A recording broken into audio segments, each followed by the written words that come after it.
Praise the lord. ప్రభువైన యేసుక్రీస్తు నామంలో మీకందరికీ కూడా శుభములు తెలియజేస్తూ మరొక నూతన దినంలో మనం ప్రవేశించి ఉండగా దేవుని యొక్క కృప కొరకు, ఆయన యొక్క నూతనమైన వాత్సల్యం కొరకు మనం ఎదురు చూస్తున్నాం కదా. ఆయన తన కృపతో నిత్యము మనకు తోడై ఉండి ఈ దినమనంతా కూడా జయప్రదంగా నడిపించునుగాక. ఈ దినము దావీదు యొక్క వినయ మనస్సును మనం చూస్తున్నాము. అతనిలోని ఒక త్యాగ గుణమును కూడా మనం చూస్తున్నాము. దేవుడు దావీదును ఎంతో ప్రేమించాడు. ఎందుకంటే దావీదు తను చిన్నప్పటి నుంచి కూడా నిత్యము దేవుని యొక్క సహవాసంలో ఉన్నాడు. ఆయనకు కీర్తనలు పాడుతూ సితారా మీద వాయిస్తూ చక్కగా ఆరాధిస్తూ ఆయనతో సహవాసం చేసినటువంటి దావీదు గొర్రెల కాపరిగా ఉన్న సమయం నుంచి కూడా దేవుని యొక్క చిత్తానుసారుడుగా అతడు పేరుగొన్నటువంటి వాడు. అలాంటి దావీదు రాజుగా అయిన తర్వాత అతడు ఒక కోరిక అతని మనసులో ఉన్నది. ఏంటంటే, నేనైతే దేవదారు రాణులతో కట్టబడిన నగరులో నివాసం చేస్తున్నాను, యెహోవా నిబంధన మందసము తెరల చాటున ఉంది అని అతని హృదయంలో ఒక వేదన.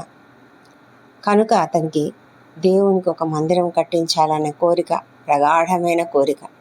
అయితే ప్రవక్త అయిన నాతానుతో ఈ మాటలు దావీదు చెప్పినప్పుడు నాతాను ఏమన్నాడంటే, సరే, దేవుడు నీకు తోడై ఉన్నాడు, నీ హృదయమందున్నదంతయు చేయమని అతనితో చెప్పినప్పుడు అతడు అనుకున్నాడు, దావీదు ఇంకా తప్పకుండా మందిరంను కట్టించాలని. అయితే దేవుడు నాతానుకు ప్రత్యక్షమై ఆయన చెప్పిన మాట ఏంటంటే, నీవు నా నివాసమునకు ఒక ఆలయం కట్టించుట నీకు కాదు, ఎందుకంటే నీవు రక్తం చిందించావు కాబట్టి నీవు ఆ విధంగా కట్టడానికి వీలు లేదు. అయితే నేను నీ కుమారుని ద్వారా మందిరము కట్టించబడాలని కోరుతున్నాను అని దేవుడు చెప్పాడు. నీ కుమారుడు నాకు ఒక మందిరమును కట్టించును, అతని సింహాసనమును నేను నిత్య స్థాపన చేసేదను, నేను అతనికి తండ్రినై ఉండును, అతడు నాకు కుమారుడై ఉండును. నీకంటే ముందుగా ఉన్నవానికి నా కృపను నేను చూపక మానినట్లు అతనికి నా కృప చూపక మానను అని చెప్పాడు. అంతేకాదు, నా మందిరమందును నా రాజ్యమందును నేను నిత్యము అతని స్థిరపరిచెదను, అతని సింహాసనము ఎన్నటికీ స్థిరంగా ఉండును అని తెలియజేశాడు. ఆ మాటలు ప్రవక్త అయిన నాతాను ఉదయముననే లేచి దావీదునకు తెలియజేసినప్పుడు దావీదు యెహోవా సన్నిధిలో కూర్చుని ప్రార్థన చేస్తున్నాడు. అతని యొక్క హృదయము ఒక రకమైన వేదన ఉంది అతనికి. ఎందుకంటే దేవుడు తన చేత ఆలయం కట్టించబడడం దేవునికి ఇష్టం లేదు. అయితే ఆ మాట కొంచెం అతనికి బాధ కలిగించినప్పటికీ కూడా అతని యొక్క సంతోషము, అతని యొక్క ఆనందము, అతని యొక్క కృతజ్ఞత, ఎందుకంటే తన సింహాసనంను స్థిరపరుస్తాడు అన్నటువంటి ఆ మాటను బట్టి అతడు ఎంతగానో సంతోషిస్తూ దేవునికి కృతజ్ఞతాస్తుతులు చెల్లిస్తూ ఉన్నాడు. కొన్నిసార్లు మనము కొన్ని సహాయాలు పొందుకుంటూ ఉంటాము. అది ఎవరి చేతనైనా కావచ్చు. కానీ ఆ సమయంలో మనకు ఆ సహాయము ఎంతో ప్రియమైనదిగా, ఎంతో అత్యంత గొప్ప సహాయకారిగా ఉన్నప్పుడు మనము వాళ్ళ పట్ల ఎంతో కృతజ్ఞత చూపిస్తాం కదా. మరి ప్రభువుకు కూడా దేవుడు దావీదు అలాంటి కృతజ్ఞతను చూపిస్తున్నాడు, అంతకంటే మించి. ఎందుకంటే మరి దావీదుకు చిన్నప్పటి నుంచి కూడా దేవుడు ఎంతగా తోడై ఉన్నాడో మనకు తెలుసు. అతని గురించినటువంటి దేవుని ప్రణాళిక ఎంత గొప్పదో మనకు తెలుసు. ఎన్నిసార్లు అతడు పారిపోతున్న సమయంలో, అపాయకరమైన పరిస్థితులలో, అతడు ప్రాణాపాయకరమైన పరిస్థితిలో ఉన్నప్పుడు కూడా దేవుడు అతన్ని ఎంతగానో కాపాడుతూ క్షేమంగా అతనిని తీసుకురావడం, ఒక గొప్ప రాజుగా చేయడం, రాజుగా అతడు చేయబడిన తర్వాత అతనికి కూడా అప్పుడు కూడా తోడై ఉన్నాడు. అయితే అతను మందిరం కట్టించాలన్నప్పుడు మాత్రం దేవుడు అతను కాదు కానీ అతని కుమారుని ద్వారా మందిరం కట్టించబడాలని కోరుకున్నాడు. అయితే ఆ మందిరంకు కావలసిన సామగ్రిని అంతా కూడా దావీదే సమకూర్చాడు. ఆ తర్వాత సొలొమోను ఆ మందిరం కట్టించడం మనకు తెలుసు. ఎప్పుడైతే నాతాను ప్రవక్త వచ్చి దావీదుతో, ఇదిగో దేవుడు నీ కుమారుని ద్వారా మందిరం కట్టించుకుంటాడంట, అయితే నీ సింహాసనాన్ని నిత్యము స్థిరపరుస్తాడు, నీ కుమారుని సింహాసనము నిత్యము ఉంటుంది, ఎక్కడ కూడా ఆ సింహాసనం ఉండక మానదు. మరి ఇంతకుముందు ఒక సౌలు రాజుకు తాను కృప చూపడం మానివేసినట్లుగా నీ కుమారుని విషయంలో అలా చెయ్యడు అని ఇవన్నీ కూడా ఒక వాగ్దానంగా దేవుడు చెప్పిన మాటలు విన్నప్పుడు దావీదు ఎంతగా కృతజ్ఞతతో తన హృదయాన్ని తగ్గించుకొని దేవుని సన్నిధిలో ఒక యాజకునిలాగా ప్రార్థన చేస్తున్నాడు. ఇది యాజక ప్రార్థన అని కొంతమంది చరిత్రకారులు చెప్తారు. అతడు ఎలా ప్రార్థన చేస్తున్నాడంటే, దేవా యెహోవా, నీవు నన్ను ఇంత హెచ్చులోనికి తెచ్చుటకు నేను ఎంతటి వాడను, నా ఇల్లు ఏ పాటిది అని తనను తాను ఎంతగానో తగ్గించుకుంటూ దేవునికి అతడు కృతజ్ఞతాస్తుతులు చెల్లిస్తూ ఉన్నాడు. ఇశ్రాయేలీల క్షేమం కొరకు దావీదు కూడా చాలా త్యాగాలు చేసి ఉన్నాడు, చాలా కష్టపడ్డాడు, చాలా ఇబ్బందులు ఎదుర్కొన్నాడు. అయినప్పటికీ ఒక రాజుగా అతడు ఆ ప్రజలను ఎంతో చక్కగా పరిపాలించాడు. అయితే ఈ ఎన్నో యుద్ధాలు అతడు చేసి ఉన్నాడు. ఎంతోమంది శత్రువులను అతడు ఓడించడం జరిగింది. మరి నాతాను ప్రవక్త ఈ విధంగా చెప్పినప్పుడు అతని వంశం అలా నిలబడుతుంది, తన యొక్క సింహాసనం అలా ఉంటుంది అన్నప్పుడు నిజంగా అందులో ఎంతో గొప్పతనం ఉంది. ఆ సింహాసనం ద్వారానే కదా, ఆ వంశం ద్వారానే కదా ప్రభువైన యేసుక్రీస్తు కూడా ఈ లోకానికి వస్తాడు. ఒకవేళ దావీదుకు అది తెలిసి ఉండకపోవచ్చు. అతడు ప్రవచనాత్మకంగా ఎన్నోసార్లు యేసుక్రీస్తుని గురించి మాట్లాడిన సందర్భాలు ఉన్నాయి. కీర్తనల గ్రంథంలో మనం అనేక చోట్ల అతడు ప్రభువైన యేసుక్రీస్తును సూచిస్తూ రాసినటువంటి అనేక కీర్తనలు ఉన్నాయి కదా.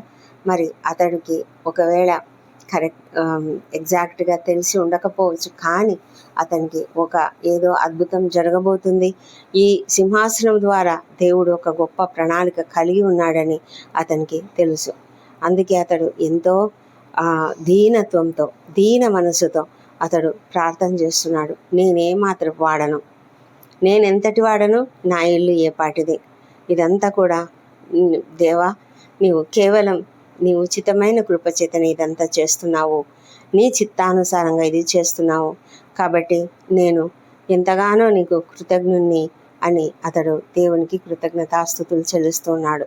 అయితే మనకు తెలుసు దావీదు యొక్క త్యాగము, దావీదు యొక్క గొప్ప పరిపాలనా దక్షత.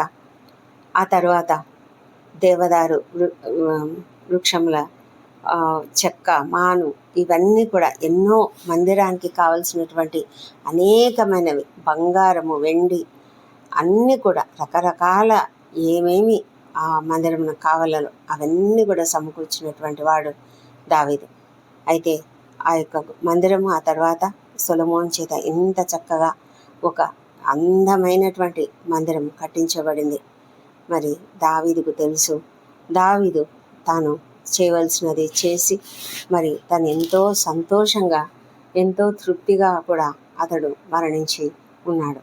మరి అతని యొక్క ఆ వినయ మనసు, అలాంటి వినయమైన మనసు మనం కూడా కలిగి ఉండాలి. ప్రభువైన యేసుక్రీస్తు తాను కూడా ఎంత దీనత్వంతో తన యొక్క ఉన్నతమైన సింహాసనంను విడిచి ఈ లోకానికి వచ్చాడు. ఆయన ఎంతగా తనను తాను తగ్గించుకున్నాడంటే, మరణమయ్యేంతగా, శిలువ మరణానికి అప్పగించుకునేంతగా తనను తాను తగ్గించుకున్నాడు. మహిమలో ఉండవలసిన వాడు వచ్చి ఒక సాధారణ మానవుడిగా జీవించి ఈ లోకంలో నీ కొరకు నా కొరకు మరణించి ఆయన అత్యున్నతమైన తన స్థానాన్ని వదిలి ఆ త్యాగ హృదయంతో మన కొరకు తన జీవితాన్ని ధారపోసిన ఆ ప్రభువైన యేసుక్రీస్తు ఆ దావీదు వంశంలో పుట్టడం అనేది ఎంతో అద్భుతమైనటువంటి సంగతి. అలాంటి దీనత్వం అనేది మనమందరం కూడా కలిగి ఉండాలని ప్రభువు చెప్తున్నాడు. మనము దీనులుగా ఉండడము ధన్యకరము. దీనమైనటువంటి మనసు మనం కలిగి ఉండడము ఎంతో ధన్యకరం. అది దేవునికి ఇష్టమైనది. మరి దేవుడు మనల్ని ఆ విధమైనటువంటి మనసు చేత దీవించి మనల్ని నడిపించుడుగాక. దేవుడి కృపావార్తను దీవించుడుగాక. పరిశుద్ధుడా, ప్రేమ కలిగిన తండ్రి, మా గొప్ప దేవా, నీకు వందనములు, స్తోత్రం నాయన. మమ్మల్ని ఎంతగా ప్రేమించావు తండ్రి. ఈ లోకంలో ఎంతగానో ప్రేమించావు. ఆ లోకంలో మేమున్నాము, నేనున్నాను. ఇదిగో ఈ ప్రార్థనలు ఏకీభవిస్తున్న ప్రతి ఒక్కరూ ఉన్నారు. దేవా, మా అమ్మలందరినీ కూడా ప్రేమించి మా కొరకు నీ ఒక్కడే కుమారుడైన యేసుక్రీస్తును మరి ఈ లోకానికి తీసుకొచ్చావు నాయన. మా తండ్రి దేవా, మరి దావీదు వంశం ద్వారా అతని యొక్క సింహాసనం స్థిరపరిచినట్లుగా ప్రభా, మరి ఈ లోకంలో ఆయన ఆ యొక్క వంశంలో నుంచి ప్రభువైన యేసుక్రీస్తు రావడం ఎంతో ధన్యకరం. దావీదు తన యొక్క దీనమైన మనసును ఏ విధంగా నీ సన్నిధిలో చెప్పుకొని నీ సన్నిధిలో కృతజ్ఞతాస్తుతులు చెల్లించాడు. అదేవిధంగా ప్రభా, మరి మేము కూడా దీన హృదయం కలిగి ఉండడానికి మాకు సహాయం చేయండి. అవును ప్రభా, నీవు చెప్పావు మీ చింతలన్నీ ప్రభువు పైన వేయమని. మా ప్రభా, మరి దీన మనస్సుతో నీ యొక్క బలిష్టమైన చేతి క్రింద దీన మనస్సుతో ఉండాలని మీరు కోరుకుంటున్నారు తండ్రి. ప్రభా, మా జీవితాలలో మాకున్నటువంటి ప్రతి విధమైన సమస్యలు నీ సన్నిధిలో చెప్పుకుంటున్నాము తండ్రి. ప్రభా, మాకు ఏ సమస్య వచ్చినా మేము నీ దగ్గరికే పరిగెత్తి రావాలి. మనుషులను నమ్ముకుంట కంటే దేవుని నమ్ముకోవడం మేలు అని వాక్యంలో రాబడిన ప్రకారము తండ్రి. రాజులను ఆశ్రయించము, అధికారులను ఆశ్రయించము, కానీ నిన్ను ఆశ్రయిస్తూ నీ సన్నిధికే మేము వస్తున్నాము. మా జీవితాలలో మీరు కార్యం జరిగిస్తారు కాబట్టి మేము నీకు ఎంతగానో వందనాలు, స్తోత్రం చెల్లించుకుంటున్నాము. మా సమస్యలన్నీ కూడా నీ సన్నిధిలో చెప్పుకుంటుండగా తండ్రి ప్రభా, మీరు మా మనవులు ఆలకిస్తున్నందుకు నీకు వేలాది వేల స్తుతులు, స్తోత్రం చెల్లించుకుంటున్నాం నాయన. ఇదే కాలంలో మమ్మల్ని సజీవుల లెక్కలో ఉంచి మరొక నూతన దినంలో మమ్మల్ని ప్రవేశపెట్టినందుకు నీకు వందనములు దేవా తండ్రి. ఈ వాక్యం ద్వారా మాతో మాట్లాడుతున్నందుకు వందనములు మా ప్రభా. మరి అన్ని విషయాలలో కూడా మీరు మాకు తోడై ఉండమని, మా ప్రయాణాలన్నింటిలో మాకు తోడుగా ఉండమని, మా ఉద్యోగ జీవితాలలో మేము నీకు మహిమకరంగా పనిచేయడానికి సహాయం చేయమని వేడుకొంచున్నాం తండ్రి. విద్యార్థులను దీవించండి. వారికి అందరికీ మంచి ఆరోగ్యము, జ్ఞానం అనుగ్రహించి, సమయ పాలన అనుగ్రహించి, సమయాన్ని సద్వినియోగం చేసుకుంటూ తాము హయ్యర్ ఎడ్యుకేషన్కు సిద్ధపడుతుంటుండగానైనా వారిని అందరినీ కూడా మీ యొక్క దయతో మంచి జ్ఞానంతో నింపి నడిపించమని కూడా ప్రార్థిస్తున్నాం తండ్రి. మా ప్రభా తండ్రి, ఈ దినం ఇంటర్వ్యూలకు హాజరవుతున్న వారికి తప్పకుండా విజయం అనుగ్రహించండి. ఎంతోమంది ప్రభా నిరుద్యోగులుగా ఉంటూ తమ ఉద్యోగంల కొరకు, తమకు ఒక మార్గం కొరకు ఎంతగానో ఎదురు చూస్తున్నారు తండ్రి. ప్రభా, మీరు వారిని దర్శించి వారికి తప్పకుండా మార్గములను చూపించమని ప్రార్థిస్తున్నాం ప్రభా. మా తండ్రి దేవా, ఎంతోమంది ఆ నిరుద్యోగ సమస్య చేత అప్పుల సమస్యలు, ఆర్థిక ఇబ్బందులు కలిగి ఉన్నారు నాయన. ఆ పరిస్థితులన్నిటి నుంచి వారికి విడుదల దయచేయమని ప్రార్థిస్తున్నాం. వివాహ ప్రయత్నం సఫలం చేయండి. సంతానం కొరకు ఎదురు చూస్తూ నీ వైపు చూస్తున్న బిడ్డలను దర్శించండి. ఆశగల ప్రాణంను ఆయన తృప్తిపరచమని ప్రార్థిస్తున్నాం. వారిలో ఉన్న లోపంలన్నింటినీ సవరించండి తండ్రి. మరి వారికి చక్కటి సంతాన భాగ్యం అనుగ్రహించమని వేడుకొంచున్నాము. మా ప్రభా, గర్భిణీ స్త్రీలను ఆశ్రయించండి. వారికి అందరికీ సుఖమైన ప్రసవం అనుగ్రహించండి తండ్రి. కుటుంబాలలో ఐక్యత అనుగ్రహించండి. కలతలు లేకుండా ప్రతి కుటుంబంలో కూడా సంతోషము, సమాధానము కుమ్మరించమని ప్రార్థిస్తున్నాం తండ్రి. మా ప్రభా, ఎవరెవరైతే నైనా తీవ్రమైన అనారోగ్యంతో హాస్పిటల్స్లో ఉన్నారో వారికి తప్పకుండా స్వస్థత అనుగ్రహించమని వేడుకొంచున్నాం. ఎందుకంటే మీరు స్వస్థపరిచే దేవుడు. మా ప్రభా, మేము మీ దగ్గరికే వస్తున్నాము. డాక్టర్లు కేవలం ట్రీట్మెంట్ ఇస్తారు, కానీ బాగు చేయవడం నీవే తండ్రి. దేవా, నీ పైననే మేము ఆధారపడి ఉన్నాము తండ్రి. మమ్మల్ని దయవుంచి తాకండి, స్వస్థపరచండి. ఎంతోమంది క్యాన్సర్ వ్యాధులతో ఉన్నారు, గుండె సంబంధిత వ్యాధులతో ఉన్నారు, లివర్ ప్రాబ్లమ్స్తో, కిడ్నీ ప్రాబ్లమ్స్తో, బ్రెయిన్ సంబంధిత వ్యాధులతో ప్రభానైనా, ఇంకా లంగ్స్లో ప్రాబ్లమ్స్తో తండ్రి. ఎంతోమంది అనేక కండరాల నొప్పులు, కీళ్ళ నొప్పులు, కాళ్ళ నొప్పులు, మైగ్రేన్ తలనొప్పులు తలనొప్పులు, రకరకాల తలనొప్పులు తండ్రి, ఎన్నో రకాల నరాల సంబంధిత వ్యాధులతో ఉన్నారు ప్రభా. ప్రతి ఒక్కరిని కూడా ఏ శ్రామంలో స్వస్థపరచమని ప్రార్థిస్తున్నాం. ఇదనం సర్జరీలు కూడా వెళ్తున్న వారికి క్షేమకరమైన సర్జరీ జరిగించమని వేడుకొంచున్నాం తండ్రి. వారు శక్తితో బలంతో త్వరగా కోలుకోవడానికి సహాయం చేయండి. క్రిటికల్ కండిషన్స్లో ఉంటున్నటువంటి వాళ్ళను లేవనెత్తండి. ఐసీలో ఉన్న వాళ్ళను, వెంటిలేటర్పై ఉన్న వాళ్ళని బయటకు తీసుకురామని ప్రార్థిస్తున్నాం నాయన. మా ప్రభా తండ్రి, పనిచేయని కిడ్నీలు ఏ శ్రమంలో పనిచేయను గాక, కీమోథెరపీలు, డయాలసిస్లు ఏమీ అవసరత లేకుండా తండ్రి ప్రతి ఒక్కరిని కూడా స్వస్థపరచమని, సంపూర్ణ ఆరోగ్యమును ప్రతి ఒక్కరికి దయచేయమని వేడుకొంచున్నాము. మా ప్రభా తండ్రి, మరి ఎంతోమంది కష్టాలలో ఉన్నారు, శ్రమలలో ఉన్నారు, ఇబ్బందులలో ఉన్నారు, ఉద్యోగ జీవితాలలో సమస్యలు కలిగి ఉన్నారు, ఎంతోమంది అణచివేతకు గురవుతున్నారు తండ్రి. ఎన్నో కష్టాలు ఎదుర్కొంటున్నారు, అన్యాయాలు అక్రమాలు జరుగుతున్నాయి ప్రభా. మా తండ్రి, ఎంతోమంది న్యాయం కొరకు పోరాటం చేస్తున్నారు దేవా ప్రభా. ప్రతి ఒక్కరికి నైనా ప్రతి సమస్యను తీర్చండి. న్యాయం కావాల్సిన వారి పక్షంగా మీరు వ్యాజ్యమాడి తండ్రి వారికి న్యాయం జరిగించమని ప్రార్థిస్తున్నాం. నీ సన్నిధి కాంతి ప్రతి ఒక్కరిపైన కూడా ఉదయింపజేయమని వేడుకొంచున్నాం నాయన. ప్రతి సమస్య నుంచి ఏ శ్రమంలో విడుదల ప్రతి ఒక్కరికి కలుగునుగాక. మా తండ్రి దేవ, వ్యసనాలకు గురైనటువంటి వారికి ఏ శ్రమంలో విడుదల కలుగునుగాక. మా ప్రభా తండ్రి, రక్షణ లేని ప్రతి ఒక్కరిని మీరు రక్షించండి, వారిని దర్శించండి, వారి హృదయాలను తెరవండి, మనోనేత్రాలను వెలిగించండి ప్రభా. నీ సిలువ విలువను అర్థం చేసుకొని కృప వారికి దయచేయమని ప్రభా. మరి ఏ ఒక్కరు కూడా విడిచిపెట్టబడకుండా ప్రతి ఒక్కరు ఎత్తబడే వారిలో ఉండినట్లుగా కృప చూపించండి. ప్రభా, అక్కడ చాలా దగ్గరలో ఉంటుండగా మేమంతా సిద్ధపడి ఉండడానికి సహాయం చేయమని వేడుకుంటున్నాము. ప్రపంచమంతటా శాంతి సమాధానం అనుగ్రహించండి. ముఖ్యంగా ప్రభా, మరి యుద్ధ వాతావరణంలో ఉన్న మా బంధువులను, మిత్రులను అందరినీ కూడా జ్ఞాపకం చేసుకుని క్షేమంగా కాపాడండి. మా ప్రభా, ఇశ్రాయేల్ దేశంను దీవించండి, యెరూషలేమును దీవించండి. వారి నగరులలో క్షేమము, వారి ప్రాకారంలో నెమ్మదిని దయచేయమని ప్రార్థిస్తున్నాము తండ్రి. యుద్ధము తీసివేసి పరిస్థితులు సరిచేయమని మీరు ఇన్వాల్వ్ కమ్మని కూడా ప్రార్థిస్తున్నాము.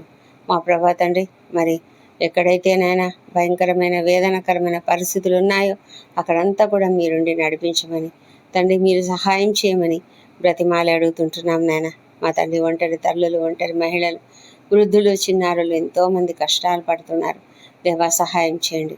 మరి ఎండ తీవ్రత ఎక్కువగా ఉన్నది నాయన, ప్రతి ఒక్కరిని కూడా ఆరోగ్యంతో క్షేమంగా కాపాడమని వేడుకొంచున్నాం ప్రభా.